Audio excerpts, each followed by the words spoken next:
अगर आप stock market की एक ऐसी ट्रिक सीखना चाहते हैं जिससे आप अपने लिए एक अच्छा फंड बनाना चाहते हैं तो दोस्तों ये वीडियो आप बिल्कुल स्किप मत कीजिए, क्योंकि दोस्तों अगर आप 2 मिनट समय निकालकर इस वीडियो को देखने आए हैं तो सिर्फ 2 मिनट में आप ये समझ जाएंगे कि स्टॉक मार्केट के अंदर पैसा कैसे बनता है। रिटेल इन्वेस्टर की सबसे बड़ी परेशानी क्या होती है कि वो पैनिक बहुत ज़्यादा करते हैं। इसे हम एक एग्जाम्पल के साथ आपको पहले समझाते हैं। आपने कोई स्टॉक बाय किया सिर्फ 30 रुपये का और आपने उसके अंदर 10,000 रुपये का निवेश किया, लेकिन अगले 15 या 20 दिन के अंदर उस स्टॉक के अंदर करेक्शन आया और वो स्टॉक नीचे आ गया लगभग 20 रुपये पर, यानी वहाँ पर आपको काफ़ी अच्छा लॉस हुआ। यानी आपकी 10,000 रुपये की वैल्यू अगर हम मानते हैं कि 8,000 रुपये रह गई तो आप वहाँ पर पैनिक करेंगे।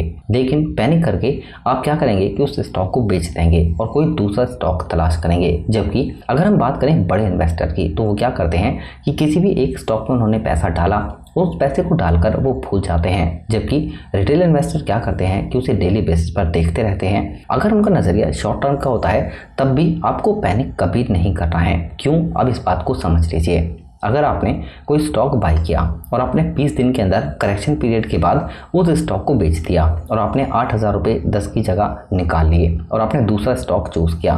दूसरे स्टॉक में अगर आपने पैसे निवेश किए, वहाँ पर भी उस स्टॉक में करेक्शन शॉर्ट टर्म के अंदर आया। अब आप पहले से डर चुके हैं, 10,000 की जगह आपके 8,000 रुपये हो चुके हैं और आपने वहाँ से भी अपने पैसे निकाल लिए शॉर्ट टर्म लॉस पर, सिर्फ 500 या 1,000 रुपये लॉस पर। यानी कि आपके 8,000 रुपये सेकंड स्टॉक में भी घटकर हो गए 7,500 रुपये। इसी तरह दोस्तों रिटेल इन्वेस्टर क्या करते हैं कि शॉर्ट टर्म में पैनिक करते रहते हैं। अगर हम एक शॉर्ट टर्म के लिए मानते हैं 4 मंथ की, 4 मंथ में आपने बार बार यही काम किया, यानी जहाँ भी स्टॉक में आपको लॉस हुआ वहाँ से आपने पैसे को निकाल लिया और दूसरे स्टॉक में निवेश किया। तो हुआ क्या कि 4 महीने बाद आपके 10,000 रुपये घटकर हो चुके हैं 5,000 रुपये। अब क्या हुआ कि आप 5,000 रुपये को किसी स्टॉक में निवेश करेंगे या फिर स्टॉक मार्केट से बाहर निकल जाएंगे। जबकि अगर हम बात करें बड़े इन्वेस्टर की तो उसने क्या किया, 4 महीने तक लगातार उसी स्टॉक में पैसा निवेश किया जब उसका प्राइस 30 रुपये था। अगर आप 4 महीने बाद उस स्टॉक के प्राइस को चेक करेंगे तो उसका प्राइस बढ़कर हो जाएगा लगभग 40 रुपये। यानी कि आपने तो अपने पैसे को घटा लिया उस स्टॉक से निकाल कर, जबकि बड़े इन्वेस्टर ने उसी स्टॉक से 4 महीने के अंदर 10 से 15% का रिटर्न कमा लिया। तो दोस्तों यही सबसे बड़ी परेशानी होती है रिटेल इन्वेस्टर की। देखो सबसे पहले क्या होता है कि आपको कंपनी के अंदर सिर्फ 3 चीज़ नोट करनी होती हैं। पहला, कंपनी का फंडामेंटल स्ट्रॉन्ग है। दूसरा, कंपनी के टेक्निकल पैरामीटर अच्छे हैं, कंपनी की सेल अच्छी है, कंपनी के प्रोडक्ट की डिमांड है और बैलेंस शीट में कोई दिक्कत नहीं है।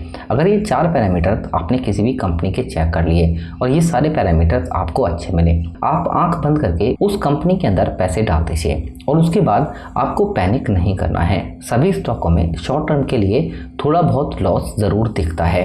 अगर आपका नज़रिया बिल्कुल इंट्राडे ट्रेडिंग का है तब तो बात अलग है, लेकिन अगर आप स्टॉक मार्केट से पैसा कमाना चाहते हैं और आप रिटेल इन्वेस्टर हैं तो आपको एक बात ज़रूर ध्यान रखनी है कि आप जिस स्टॉक में पैसा निवेश कर रहे हैं सबसे पहले वो स्टॉक ऑल टाइम हाई पर नहीं होना चाहिए और दूसरा, आपको ऐसे टाइम पर स्टॉक के अंदर निवेश करना है जब करेक्शन के आ चुका है और करेक्शन के बाद दोबारा से उस स्टॉक के अंदर एक मूवमेंट मिलना स्टार्ट हुआ है। ये आप कैसे चेक करेंगे, इसके लिए हम एक स्क्रीन पर आपको कुछ चार्ट दिखाते हैं। ये आपको ध्यान से देखना है, तब आप समझ जाएंगे कि कब आपको निवेश करना है और कब आपको निवेश नहीं करना है और आपको कब पैनिक करना है या फिर कब आपको पैनिक नहीं करना है। इस चार्ट को आपको बहुत ध्यान से देखना है।